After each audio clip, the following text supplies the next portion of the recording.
কোন জায়গায় যুদ্ধ করতে চায়? আচ্ছা, জেরুজালেম নিয়ে এত কথা কেন জানেন? কারণ এই জায়গাটা শেষ জামানার সবচেয়ে ইম্পর্টেন্ট জায়গা। শেষ জামানার সবচেয়ে ইম্পর্টেন্ট জায়গা তিনটা, মুখস্থ করেন। কয়টা? এক হচ্ছে জেরুজালেম, দুই হচ্ছে মক্কা মদিনা, জানেন, আর তিন নাম্বার হচ্ছে কনস্ট্যান্টিনোপল। কনস্ট্যান্টিনোপল মানে কুস্তান্তনিয়া। কোথায় এটা? তুরস্কে। আরেকটা জায়গা আছে, এটাও অনেক বেশি ইম্পর্টেন্ট, সেটা হলো খোরাসান। সেটা কি? খোরাসান। এই চারটা জায়গার কথা মাথায় রাখবেন। পুরো বিশ্বের এই প্রেক্ষাপট এই চারটা জায়গাকে কেন্দ্র করে ঘুরতে থাকবে, এবং এর সেন্টার হার্ট হচ্ছে জেরুজালেম। কারণ কিয়ামত ততদিন পর্যন্ত হবে না যতদিন এই জেরুজালেম মুসলিমদের দখলে না আসছে, এবং এই জেরুজালেম থেকে ইমামুল মাহদি ঈসা ইবনে মারইয়াম বিশ্ব শাসন না করছেন, ততদিন পর্যন্ত এই পৃথিবীতে কিয়ামত হবে না ইনশাআল্লাহ। বুঝতে পারছেন কথা? আচ্ছা, তো ইউশা বিন নুন এখন বলছেন যে আচ্ছা, তোমরা তো আবার যুদ্ধ করতে চাচ্ছ, মূসা আলাইহিস সালামের সময় তো যুদ্ধ করতে বলা হয়েছিল, করো নাই।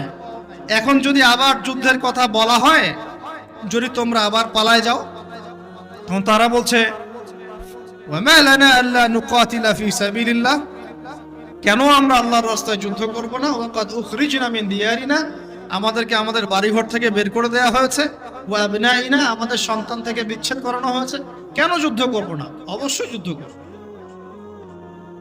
তো বলছি ঠিক আছে, তাহলে আমি আল্লাহর কাছে দোয়া করলাম। হ্যাঁ করেন। আল্লাহর কাছে দোয়া করা হলো, আল্লাহ পাক বললেন যান, জিহাদ ফরজ করলাম, নাও যুদ্ধ করো। এখন ওখানে কোন সম্প্রদায় আছে? আমালেকা, অনেক শক্তিশালী, অনেক বিশাল দেহী। এখন ফরজ হওয়ার পরে এখন বনু ইসরাইল বলছে আচ্ছা, আমাদেরকে একটা নেতা নিযুক্ত করে দিন, তাহলে সেনাপতি নিযুক্ত করুন। সেনাপতি লাগে কি লাগে না? লাগে না? লাগে না? আচ্ছা, আমাদের প্রজন্ম মুক্তিযুদ্ধ সম্পর্কে কতটুকু জানেন দেখি বলেন। আমাদের মুক্তিযুদ্ধের সময় পুরো বাংলাদেশ কতটা সেক্টরে বিভক্ত ছিল? মাশাআল্লাহ। 7 জন বীরশ্রেষ্ঠের নাম জানেন? জানেন? বীরশ্রেষ্ঠ মতিউর রহমানের বাসা কোথায়? পাকিস্তানের বাসা? আল্লাহু আকবার। চিন্তা করছেন আসলে আমরা কি ধর্ম শিখতেছি, না আমরা কি আমাদের সংস্কৃতি শিখতেছি, না আমরা কি আমাদের ইতিহাস শিখতেছি? আসলে আমরা শিখতেছিটা কি? আমরা শিখতেছি স্মার্টফোন, টিকটক।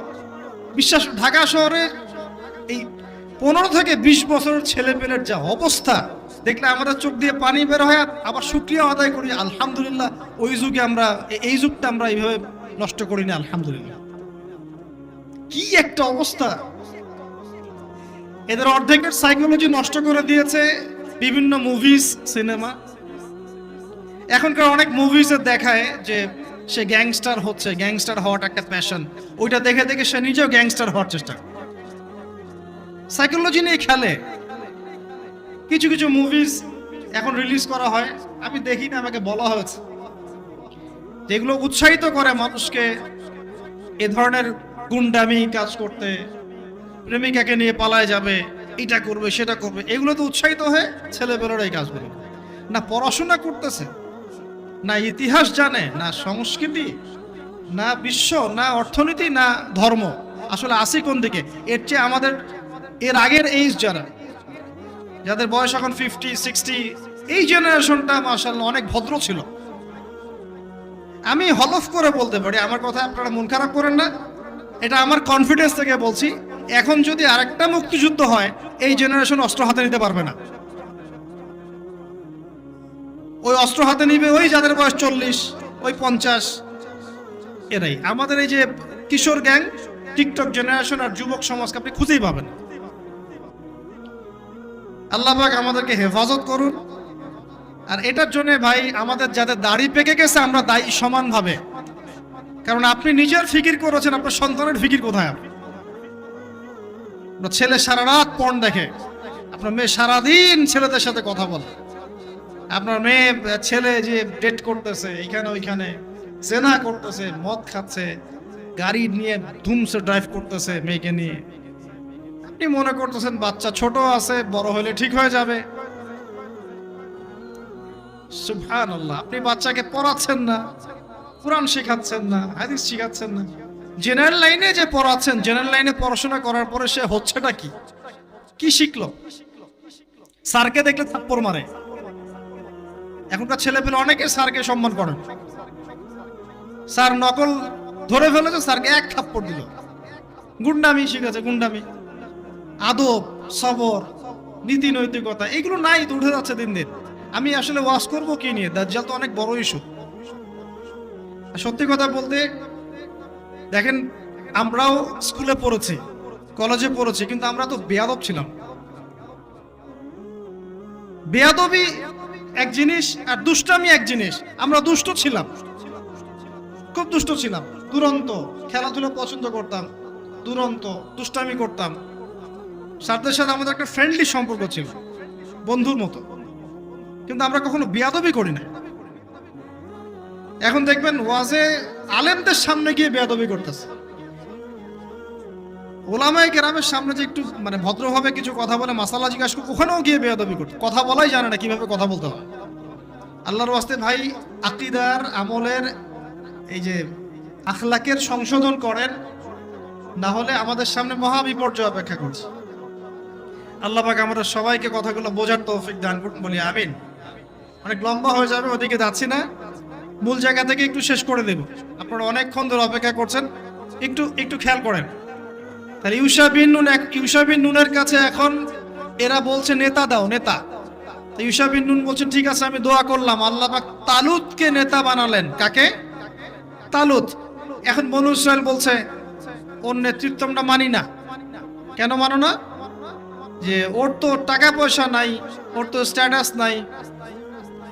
যে আমাদের কাছে নেতৃত্বের মানদণ্ড যেগুলা, আমরা টাকা পয়সা দেখে নেতা বানাই না।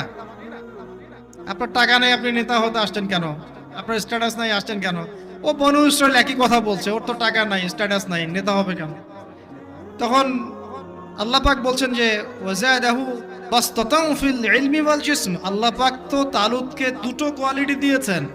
আল্লাহ পাক তাকে শারীরিক শক্তি দিয়েছিলেন এবং জ্ঞান দিয়েছেন, প্রজ্ঞা এবং জ্ঞান দিয়েছেন। তার নেতৃত্বের মানদণ্ড কয়টা এখানে পেলেন? দুটা।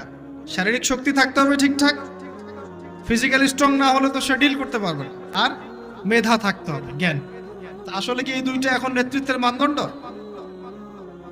সুবহানাল্লাহ। অদ্ভুত সিস্টেম বিশ্ববাসীকে দেওয়া হয়েছে। বিশ্ববাসীকে একটা অদ্ভুত সিস্টেম দেওয়া হয়েছে। একজন মেজর, একজন কর্নেল, একজন বিসিএস ক্যাডার মানুষ এমন একজন মানুষকে স্যালুট করে যে মানুষটা অক্ষর জ্ঞান নাই, নামও স্বাক্ষর করতে পারে না,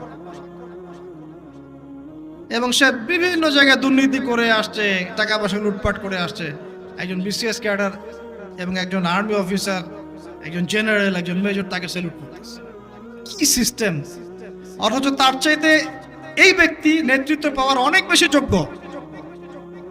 জ্ঞান তার আছে এবং শারীরিক শক্তি তার আছে, তার প্রশিক্ষণ আছে, সবকিছু তার মধ্যে। কি সিস্টেম বিশ্ববাসীকে দেওয়া হয়েছে! সুবহানাল্লাহ। আমি ফিলোসফিও পড়েছি অনেকদিন। অ্যারিস্টটল এবং প্লেটোদের যুগে এটাকে বলা হতো দি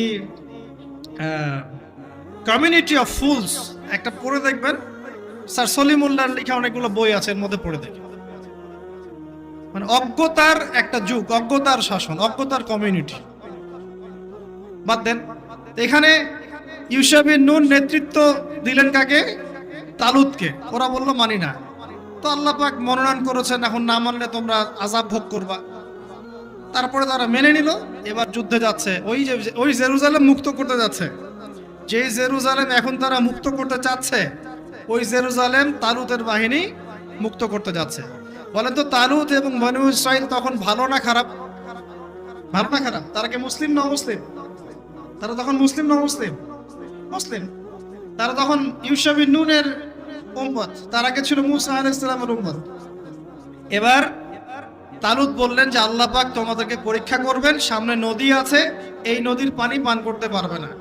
যদি পান করো তাহলে তোমাদের নাম কাটা, তোমরা আর যুদ্ধে অংশগ্রহণ করতে পারবে না। ফামান শারিবা ফালাইসা মিন্নি, যে ব্যক্তি এখান থেকে পানি পান করবে সে আমার অন্তর্ভুক্ত না।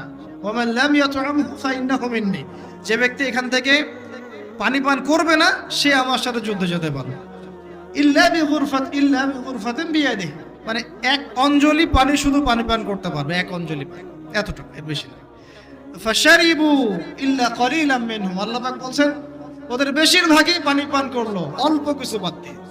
অল্প কিছু সংখ্যা তাফসীরে এসেছে 313 জন বাদ দিয়ে, 313 জন বাদ দিয়ে, 313 যে বদরে এখানেও। তো এবার এই 313 জনকে নিয়ে তালুতে এগিয়ে গেল, গিয়ে দেখলো বিশাল বাহিনী, বাপরে বাপ, একদম আমালেকা সম্প্রদায়ের। সেখানে নেতৃত্ব দিচ্ছে ওদের সেনাপতি, তার নাম জালুত। কি নাম? জালুত। এবং এই জালুতের বাহিনী দেখে মুসলিম বাহিনী বলছে যে লা তাকাতা লানা বিজালুতি ওয়া জুনুদিহি, এই জালুতের বাহিনীর সাথে পেরে ওঠার ক্ষমতা তো আমাদের এখন হবে না। কিন্তু যারা ভেবেছিল যে আল্লাহর সাথে সাক্ষাৎ করতে হবে, যাদের ঈমান দৃঢ় ছিল, তারা বলেছিল কাম মিন ফিআতিন কলিলাতিন গালাবাত ফিআতান কাসীরাতান বিইذনিল্লাহ, তোমরা ভয় পেও না, আল্লাহর হুকুমে বহু ছোট ছোট দল বড় বড় দলের উপর বিজয় লাভ করেছে। এটা তারা বলে একটা দোয়া করলো, এই দোয়াটাও শিখে নেবেন। তারা একটা দোয়া করলো, তারা বলল রব্বানা আফরিগ আলাইনা সাবরান ওয়া সাব্বিত আকদামানা ওয়ানসুরনা আলাল কওমিল কাফির। আর আল্লাহ পাক বলেন ফাহাজামু বিইذনিল্লাহ, আল্লাহ পাকের হুকুমে তারা এই মাত্র 313 জন নিয়েই জালুতের বিশাল বাহিনীকে পরাজিত করে। বুঝতে পারছেন? এবং এই বাহিনীতে দাউদ আলাইহিস সালামও ছিলেন, তখন তিনি ছোট। দাউদ আলাইহিস সালাম জালুতকে হত্যা করলেন। কিভাবে হত্যা করলেন সেটা আসছে, যে এই গুলতি নিক্ষেপ করেছিল দাউদ আলাইহিস সালাম, আর তার চোখে গিয়ে লাগে জালুতের, এতেই জালুত মারা যায়। তো এখন মূল কথাটা হচ্ছে, দেখুন এই বনু ইসরাইল এই যুদ্ধে জয়লাভ করে এই বাইতুল মুকাদ্দাস বা জেরুজালেম জয় করলো। এই যে তারা প্রথমবার এখানে ঢুকলো, এর আগ পর্যন্ত কিন্তু ঢুকতে পারে না। এবার আল্লাহ পাক তাদেরকে বললেন, তোমরা এখানে যদি আমার আদেশগুলো মেনে চলো, এই জায়গা তোমাদেরই, তোমরা এখানে থাকবে। কিন্তু যদি তোমরা আদেশ না মানো, আমার বিরুদ্ধাচরণ করো, তোমাদেরকে এখান থেকে বের করে দিই। আর আল্লাহ পাক এটা বলেও দিলেন যে লা তুফসিদুন্না ফিল আরদি মাররাতাইন, তোমরা কিন্তু দুইবার সীমা লঙ্ঘন করবা, আমি কিন্তু সতর্ক করছি তোমাদেরকে। কয়বার? দুইবার। এবার দাউদ আলাইহিস সালামের সময় তারা খুব সুন্দর ছিল, একদম রুলিং স্টেট। বলা হয় যে দাউদ আলাইহিস সালামের সময় তারা ওই জেরুজালেম থেকে বিশ্বকে শাসন করেছে। ঠিক আছে? দাউদ আলাইহিস সালামের পরে আসলো তার ছেলে সুলাইমান, নাম কি? সুলাইমান আলাইহিস সালাম। এই সময় আরো সমৃদ্ধি লাভ করলো, এত সমৃদ্ধি যে বাতাসের উপর নিয়ন্ত্রণ। জিনরা ডুবুরির কাজ করে পাথর এনে দেয়, জিনরা ডুবুরির কাজ করে মণিমুক্তা এনে দেয়। জিনদেরকে দিয়ে এই যে বাইতুল মুকাদ্দাস তিনি নির্মাণ করালেন আবার, তাই না? এই যে বাইতুল মুকাদ্দাসের কথা বলছে। তারপরে বাতাসকে যদি বলেন এখান থেকে আমাকে নিয়ে যাও, 1 মাসের পথ এক বেলায় চলে যাচ্ছে। পিঁপড়া হাঁটছে, সুলাইমান আলাইহিস সালাম পিঁপড়ার ভাষা বোঝেন, পাখির ভাষা বোঝেন, তারা তেলাওয়াত করেন, মাছ এসে তেলাওয়াত শুনে। মানে এমন একটা সভ্যতা, এই সভ্যতা পৃথিবীতে আসেনি কখন। এবং আপনি যতই সায়েন্স এন্ড টেকনোলজির কথা বলেন না কেন, এই লেভেলে আপনি যেতে পারবেন কখনো পারবেন না। কারণ সুলাইমান আলাইহিস সালাম একটা দোয়াও করেছিলেন, রব্বি হাবলি মুলকান, আল্লাহ আমাকে এমন রাজত্ব দান করুন, লা ইয়ামবাগি লি আহাদ, যেমন রাজত্ব আপনি কাউকে দেন নাই কখন। পৃথিবীর ইতিহাসে সুলাইমান আলাইহিস সালামের মতো রুলিং স্টেট কোনোদিনও ছিল না, আসবেও না।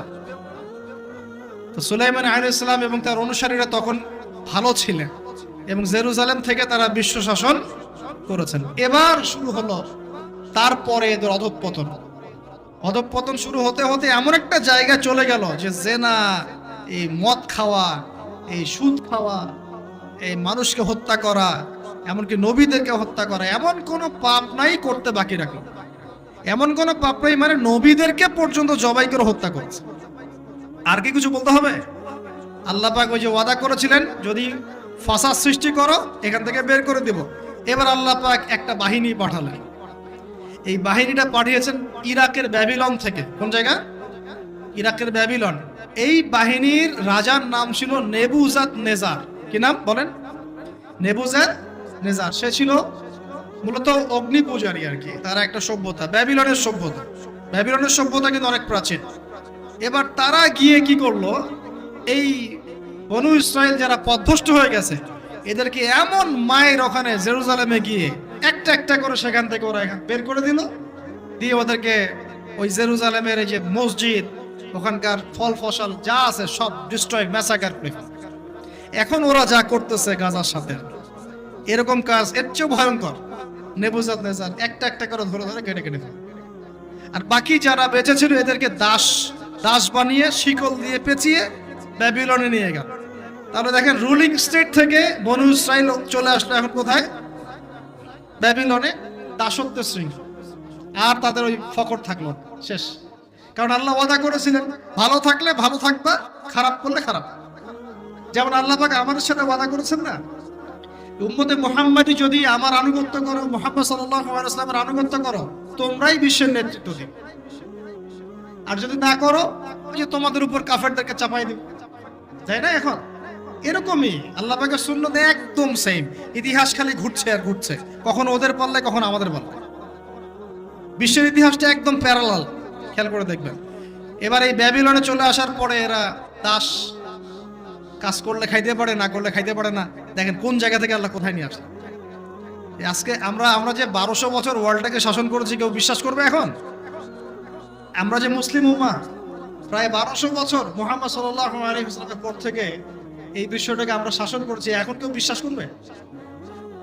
এখন যদি পশ্চিমারা বলে যে তোমাদেরকে স্যাংশন দিয়ে দিব, ব্যাস তখন আমাদের দেখা যায় যে সমস্যা হতে পারে। কেউ যদি বলে তোমরা যদি বাড়াবাড়ি করো টাকার মান কমে যাবে, আমরা বলি বাপরে বাপ, তাহলে তো বাড়াবাড়ি করা যাবে না।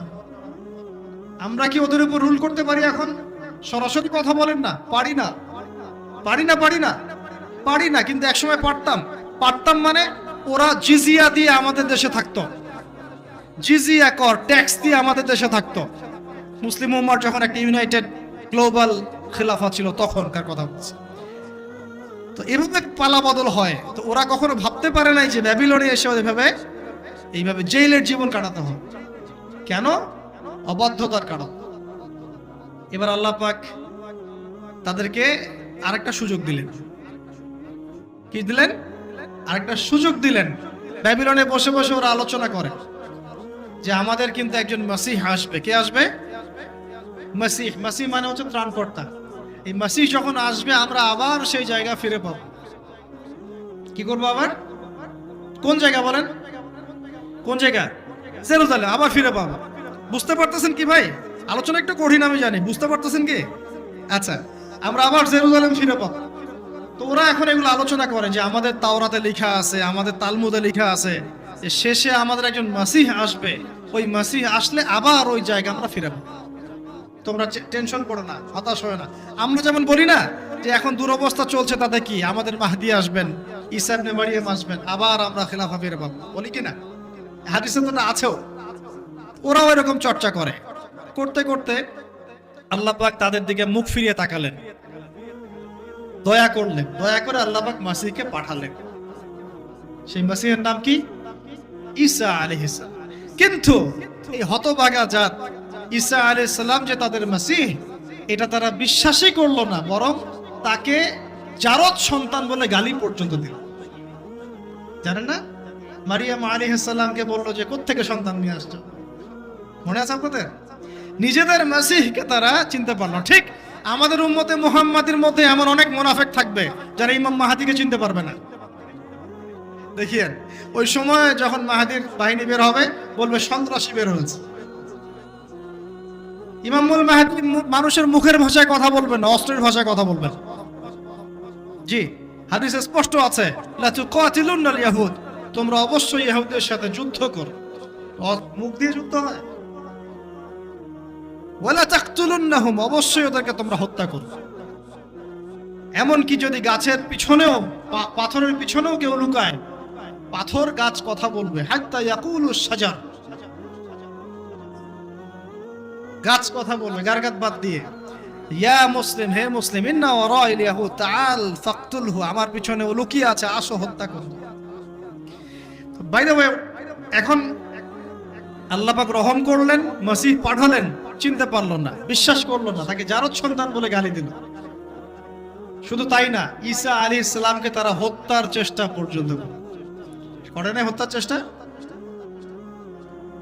তারা সূরা মাইদা নিসা পড়ে দেখেন, তারা বলে, ফখর করে বলে ইহুদিরা, ইন্না কাতালনাল মাসিহ ইবনে মারইয়াম, আমরা ঈসা আলাইহিস সালামকে হত্যা করেছি। রাসূলুল্লাহ যে আল্লাহর রাসূল ছিল, আল্লাহ বলছেন ওয়ামা কাতালুহু, তারা তাকে হত্যা করতে পারে না। ওয়ামা সালাবুহু, তারা তাকে ক্রুশবিদ্ধ করতে পারে নাই। বাল রাফাআহু আল্লাহু ইলাইহি, বরং আল্লাহ পাক তাকে তার কাছে উঠিয়ে নিয়েছে। ওয়ালাকিন শুববিহা লাহু, কিন্তু ওরা ধোঁকা খেয়েছিল, মনে হয়েছিল তিনি মনে হয় মাসিহ, আসলে সে মাসিহ ছিল না। আল্লাহ পাক তাকে উঠিয়ে নিয়েছেন এবং শেষ জামানায় তাকে আবার পাঠাবেন। কেন পাঠাবেন? কারণ তার কাজ এখনো বাকি আছে। তার কাজ হচ্ছে সত্যিকারের মাসিহ মিথ্যায় প্রতারক দাজ্জালকে হত্যা করবে, এবং এই জেরুজালেম থেকে ঈসা আলাইহিস সালাম আবার ইসলামী খেলাফা বাস্তবায়ন করবে। এটা তার কাজ এখনো বাকি আছে। এই কারণে তিনি যখন আসবেন, তিনি বিয়ে শাদী করবেন, তার সন্তান হবে, তার ইন্তেকালের পরে তাকে দাফন করা হবে আল্লাহ নবী সাল্লাল্লাহু আলাইহি ওয়াসাল্লামের কবরের পাশে, রওজা মোবারকের পাশে। তার কাজ এখনো বাকি আছে। তারা মাসিহকে চিনতে পারলো না। এবার আল্লাহ পাক আবার শাস্তি দিলেন, যে লা তুফসিদুন্না ফিল আরদি মাররাতাইন, তোমরা দুইবার ফাসাদ সৃষ্টি করবা। এবার কার হাতে শাস্তি দিলেন? এবার রোমানদের হাতে। ওই যে রোমক সভ্যতা, রোমানদের ইতিহাস পড়েছেন তো আপনারা, ওরা সুপার পাওয়ার ছিল তখন। রোমানদের যে নেতৃত্ব দিয়েছে তার নাম ছিল হেরাক্লিয়াস, সম্ভবত টাইসার, এরকম একজন সেনাপতি ছিল তাদের, আমি নামটা এই মুহূর্তে ভুলে গেছি। তো যাই হোক, রোমানরা তখন এসে 70 খ্রিস্টাব্দের কথা, মানে ঈসা আলাইহিস সালামের জন্মের, মানে ঈসা আলাইহিস সালামের নবী হয়ে আসার পরে আর 70 বছর পরের কথা, যখন তারা স্বীকার করলো না, এই রোমান বাহিনী এসে ওই যে আগে যেমন ব্যাবিলনের বাহিনী গিয়ে ওদেরকে ম্যাসাকার করেছিল, এই রোমান বাহিনী গিয়ে ওদেরকে পুরো ম্যাসাকার করলো। আবার এই জেরুজালেম ধ্বংস হলো, মসজিদ ডিস্ট্রয় হলো, ওদেরকে হত্যা করা হলো, দাসত্বের শৃঙ্খলা আবদ্ধ করলো, এভাবে ওদেরকে আবার ম্যাসাকার করলো। দুইবার আল্লাহ শাস্তি দিলেন। তবে এবার তারা দাসত্বের শৃঙ্খলা আবদ্ধ হয় নাই, বিশ্বের বিভিন্ন জায়গায় ছড়িয়ে ছিটিয়ে গেছে। কোথাও 10 জন, কোথাও 20 জন, কোথাও 50, কোথাও 100, এভাবে আস্তে আস্তে ছড়িয়ে ছিটিয়ে গেছে। ওরা আর এক জায়গায় থাকতে পারে না। ওদের একটা অংশ গিয়ে মদিনায় আশ্রয় নিয়েছে। কোথায়? মদিনা, যার নাম ইয়াসরিব। ওই সময়কার কথা বলছি, কিন্তু প্রায় 1400 বছর আগের কথা বলছি আমি, 1500, 1000 বছর, 2000 বছর আগের কথা বলছি। মদিনায় আশ্রয় নিয়েছে 3টা গোত্র, বনু কুরাইজা, বনু কাইনুকা, বনু নাজির। আমার সাথে বলেন একটা, বনু কুরাইজা, বনু কাইনুকা, বনু নাজির। কোথায় আছে ওরা বসে? মদিনায়। কেন মদিনায়? কারণ ওই যে তাওরাতে আছে, মাসিহকে তো স্বীকার করলো না, শেষ জামানে একজন নবী আসবে, সে ওই আরব থেকে আসবে, অপেক্ষা করছে মদিনায়, যে সেই নবী আসলে ইসলাম কবুল করে আমরা আবার সমৃদ্ধি হব। কথা বুঝতে পারছেন? তার অপেক্ষা করছে ওখানে মুহাম্মদ সাল্লাল্লাহু আলাইহি ওয়াসাল্লামের জন্যই। আল্লাহর নবী আসলেন, 13 বছর মক্কায় দাওয়াতি কাজ করলেন, পরে মদিনায় হিজরত করে গেলেন, তাদেরই দরজায় গেলেন, তাদের সাথে দেখা করলেন, তাদেরই কেবলায় 17 মাস নামাজ পড়লেন। তাদের কেবলা মানে বাইতুল মুকাদ্দাস, প্রায় 16 মাস বা 17 মাস নামাজ পড়লেন। কিন্তু তারপরেও ঠিক যেমন করে তারা ওদের মাসিহকে চিনতে ব্যর্থ হলো, একইভাবে তারা মুহাম্মদ সাল্লাল্লাহু আলাইহি ওয়াসাল্লামকেও চিনতে ব্যর্থ। না মাসিহকে গ্রহণ করলো, না মুহাম্মদ সাল্লাল্লাহু আলাইহি ওয়াসাল্লামকে। এরপরে শত্রুতা শুরু হলো। আপনারা জানেন, আল্লাহর নবীকে বারংবার তারা হত্যার চেষ্টাও করেছে। আল্লাহ নবী বনু নজিরের দেয়ালে হেলান দিয়ে আছেন, উপর থেকে পাথর ফেলে হত্যা করার চেষ্টা করা হয়েছে। খাইবারে নবী যুদ্ধ করতে গিয়েছেন, তাকে বিষ পান করে প্রয়োগ করে হত্যা করার চেষ্টা করা হয়েছে। তাহলে ওদের চরিত্র কি বদলালো? বদলিয়েছে? বদলায় নাই? আপনারা কি ওদের পটভূমি বুঝতে পারছেন, ইতিহাস? এবার নবী সাল্লাল্লাহু আলাইহি ওয়াসাল্লামকে আল্লাহ পাক যুদ্ধের আদেশ করলেন। আল্লাহ নবী সাল্লাল্লাহু আলাইহি ওয়াসাল্লাম একটা করে ইহুদি কওমের এগেইনস্টে যুদ্ধ করলেন, একটা করে। প্রথমে বনু কুরাইজা, বনু কাইনুকাকে বের করে দেওয়া হলো, তারপরে বনু নাজিরকে বের করে দেওয়া হলো, তারপরে বনু কুরাইজাকে বের করে দেওয়া হলো। সর্বশেষ খায়বারে গিয়ে একটা একটা করে ইহুদিকে ওখান থেকে বের করে দেয়। 4টা গোত্রকে বের করা হয়েছে, প্রতিটা বাড়ি ওদের খেয়ানতের কারণে, মদিনা সনদের চুক্তি ভঙ্গ করার কারণে। ওদের চরিত্রটাই এমন ছিল। আমরা চুক্তিবদ্ধ ছিলাম যে আমরা তোমার সাথে যুদ্ধ করব না, তোমরা আমার সাথে যুদ্ধ করবে না, আমাদের শত্রুদের বিরুদ্ধে তোমরা তাদেরকে সাহায্য করতে পারবে না। কিন্তু এই ইহুদিরা কুরাইশদেরকে সাহায্য করে, ওদের সাথে আঘাত করে আমাদের বিরুদ্ধে গদ্দারি করেছে। এই কারণে আমরা কি জুলুম করেছিলাম? আল্লাহ পাক কি জুলুম করতে পারেন? এবার তাদেরকে বের করে শুরু দেয়াই হয় নাই। আমাদের নবী সাল্লাল্লাহু আলাইহি ওয়াসাল্লাম ইন্তেকালের কয়েকদিন আগে বলে গিয়েছিলেন, ইন্তেকালের কয়েকদিন আগে, যে আমার ইন্তেকালের পরে এই জাজিরাতুল আরব থেকে তোমরা ইহুদিদেরকে বের করে দিও। কে বলে গেছেন? আর সেই কওমের সাথে এখনকার মধ্যপ্রাচ্যের যে আরব কান্ট্রিগুলো আছে, এরা উপরে না ভিতরে ভিতরে হাত পেতে আদাত করে বসে আছে। লজ্জা, আমাদের লজ্জা, ধিক্কার আমাদের। ওদের ওদের প্রত্যক্ষ পরোক্ষ মদদে এই রাষ্ট্রটা টিকে আছে। চতুর্দিক থেকে 8-10টা মুসলিম কান্ট্রি মিলে যদি একত্রিত হয়, ওখানে থাকতে পারতো? তাই মনে হয়? মসনদের জন্য, দুনিয়ার স্বার্থে, অর্থের স্বার্থে আমরা এই কাজগুলো করেছি, করে যাচ্ছি, এখনো করে যাচ্ছি। আতাদের হিস্ট্রি বলতে গেলে সারা রাত যাবে, আপনাদের ধৈর্য ধরতে পারবেন না। এই 1917-18 সালের দিকেও এই নাজদিরা, 1917-18 সালের দিকেও নাজদিরা এই ব্রিটেনের সাথে আতাত করে তুর্কিদের নিয়োজিত যে ইয়ারা ছিল, শাসকরা ছিল, তাদের বিরুদ্ধে বিদ্রোহ করে আরব রাষ্ট্র কায়েম করেছে। মুসলিমদের সাথে গাদ্দারি করে, ব্রিটেনের সাথে হাত মিলিয়ে কত ডলার, কত পাউন্ড জানেন? মাসে 500 পাউন্ডের বিনিময়। এগুলো হিস্ট্রি পড়লে অনেক, বলতে গেলে অনেক সময়, ওদিকে যাচ্ছি না, বাদ দেন। আমরা শুধু এতটুকু জেনে রাখেন যে তারা এই জায়গায় আসতে পারতো না যদি মুসলমান মুনাফেকরা ওদের সাথে হাতাত না করতো। আল্লাহর নবী তাদেরকে বের করে দিলেন এবং ইন্তেকালের কয়েকদিন আগে বলে গেলেন যে বাকিগুলোকে তোমরা বের করে দিও। তাদের সাথে আমাদের আজকে এই আতাত। এখন আসেন, এই অবস্থা চলে যাওয়ার পরে মুসলিমরা বিশ্ব শাসন করেছে। প্রথমে 4 খলিফার যুগ চলে গেছে, উমাইয়াদের যুগ চলে গেছে, আব্বাসীয়রা চলে গেছে, ফাতিমিরা চলে গেছে, আন্দালুসিয়া চলে গেছে, তারপরে মামলুক শাসন চলে গেছে, মুঘলদেরটা চলে গেছে, তুর্কিদেরটা চলে গেছে। এভাবে প্রায় 1200 বছর এই বিশ্বের মধ্যে আমরা দাপটের সাথে মাথা তুলে শাসন করেছি। তখন এই বনু ইসরাইলরা তার বনু ইসরাইল নাই, এরা হয়ে গেছে ইহুদি। কি হয়ে গেছে? ইহুদি। এবং এরা কিন্তু ওই জেরুজালেম দখলের পায় তারা ছাড়ে নাই। তাহলে এবার কি করলো তারা? এবার এই যে এই জায়গা থেকে বোঝেন শেষ অংশ এটা। এবার 1914 সালে চলে আসে। কত সাল? 1914 সাল। বসনিয়া, আমরা বলি যে সামার অফ 1914। বসনিয়াতে একজন রাজা হাঁটছেন রাস্তা দিয়ে। এখন ইহুদি এবং খ্রিস্টানদের মধ্যে একটা জোট হয়ে গেল। এর মধ্যে এই জোটের নাম জায়নিস্ট মুভমেন্ট। এরা মনে প্ল্যান করলো যে রাজাটাকে শেষ করতে হবে।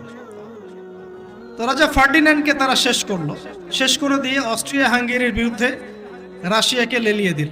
এমনভাবে সুরাগ ছেড়ে গেল, প্রমাণ ছেড়ে গেল যেন ওইটা রাশিয়া পর্যন্ত গড়ায়। ব্যাস, এরা যুদ্ধে নেমে পড়লো। এই যুদ্ধে রাশিয়ার পক্ষ নিয়ে নিল ব্রিটেন, তার সাথে আসলো এই ইতালি, ফ্রান্স, আর এইদিকে অস্ট্রিয়া হাঙ্গেরির সাথে চলে আসলো জার্মানি। এই যে প্রথম বিশ্বযুদ্ধ শুরু হয়ে গেল, ম্যাসাকার অবস্থা। আমরা এগুলো পড়েছি ইউনিভার্সিটিতে, কিন্তু এইটুক পর্যন্ত আমাদেরকে পড়ানো হয়েছে। এর পিছনের গল্প তারা আমাদেরকে বলতে পারে নাই। এর পিছনের গল্পটা আমরা কোরআন থেকে জেনেছি, হাদিস থেকে জেনেছি। এই ফার্স্ট ওয়ার্ল্ড ওয়ারের মূল উদ্দেশ্য এই কয়েকটা মানুষকে মেরে ফেলা ছিল না। উদ্দেশ্য ছিল ব্রিটেনের উত্থান এবং ওর হাত ধরে তুর্কিদের বিরুদ্ধে যুদ্ধ করে জেরুজালেমের পুনরুদ্ধার। তাই 1914 থেকে 1918 এর মধ্যে এই জেরুজালেম তারা আবার দখল করে ফেললো তুর্কিদের বিরুদ্ধে যুদ্ধ করে। এবং আমি বলেছি কিছু মুসলিম নামধারী মুনাফিক এদের সাথে যোগ দিয়েছে এবং এই ডিক্লারেশনটাকে বলা হয় বেলফোর্ট ডিক্লারেশন। আপনারা পড়ে দেখেন, বলার সময় এত লম্বা। এটাকে বলে বেলফোর্ট ডিক্লারেশন।